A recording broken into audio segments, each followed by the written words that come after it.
All right, we got something special here. It's not very often that we get a Shiro in the channel. I've been meaning to buy one for some time. Of course, right now is not the time, but I do really like these knives. This is the Shiro F3 in gray and red G10. A very nice combination.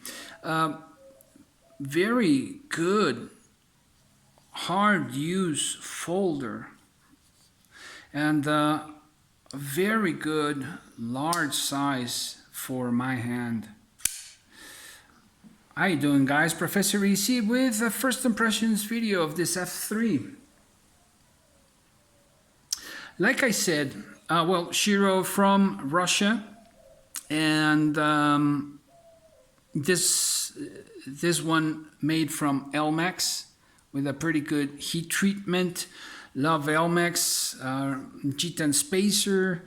It is a liner lock, but Shiro has this, at least from the couple of Shiros I've seen, this very particular liner lock that, how can I point it out? Where I don't have my pencil, but you can see a little lip. Where's the camera? Right there. You can see that little like lip on the very corner on this side of the let me see if I can point it out with another, right there, right there, right there. You can see it right there, that little lip, how it stands out. And that is just some of the details that make Shiro.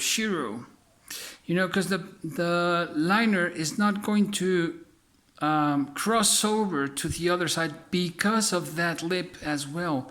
So there we're talking about fit and finish, correct? And just a very well put together, hard use type of knife. And the tolerances, of course, you can see how this cutout, and I just again forgot. God damn, what's wrong with me today? Just forgetting a whole bunch of things. These cutout to relieve tension, how it's really well made, how it's how that curvature is going to give strength instead of running the risk of because of the tension breaking down. Because when you have angles, sharper angles, you know, like more rectangular or 90-degree angles, 80-degree angles, they are more prone to break than a curvature like this, than an arch like this. So that's something to think about. Of course, that reflects in the price. Very well contoured G10. Very comfortable in the hand. This is just really comfortable. And though it's a very generic, it's a very generic profile of a blade. It's just awesome. I don't know why. The hardware, I do like this hardware. It's a little bit less difficult than other proprietary hardware out there. Love Shiro clips. Love Shiro clips. They are just well designed. Action. You can see there, if you close it too hard, it's gonna bounce like that. So that's you gotta tighten or loosen to the point, I think, where it doesn't do that. Or because, you know, I don't mean to close it hard, but if you're working and you take it out and then you close it because of something, you want it to close immediately, right? Correct?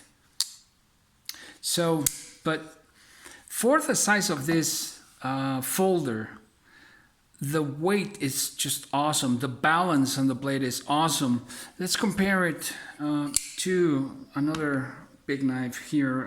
This is the Microtech Solcom Elite, and let's see, let's put it right there, tail to tail. And the shear is just a few, like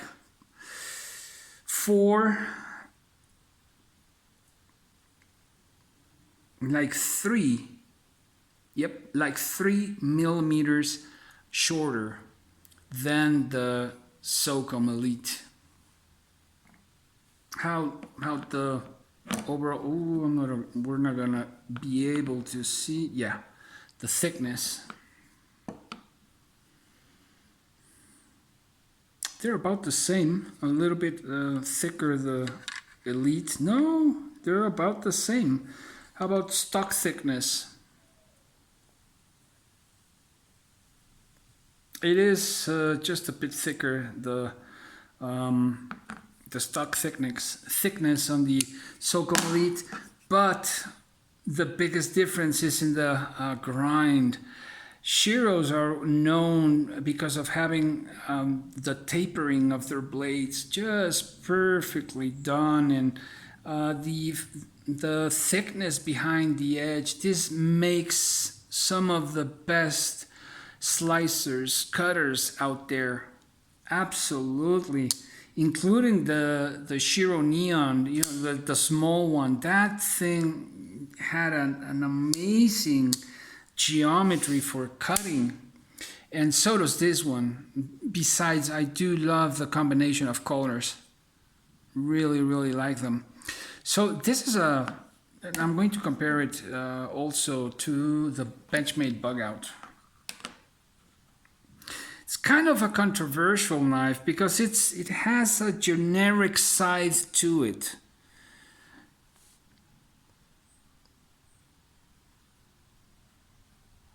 Let's see right there. You can see the size comparison in thickness. So in that sense, as I was saying, it's kind of a and one last comparison here with the military, two big ones, the Spyderco Military, favorite of mine. There you have it. It's 1.5 centimeters longer. The PM, the the military. It's longer. Now, but here I want to show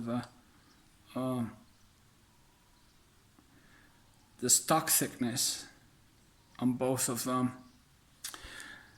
Anyways, like I was saying, it's a bit of a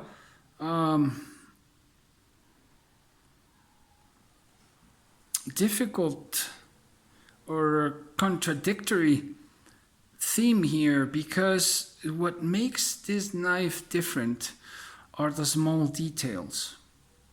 The small details like the hardware, the contrast in the G10, red and gray G10, the clip, of course, the geometry on the blade, fantastic, great action,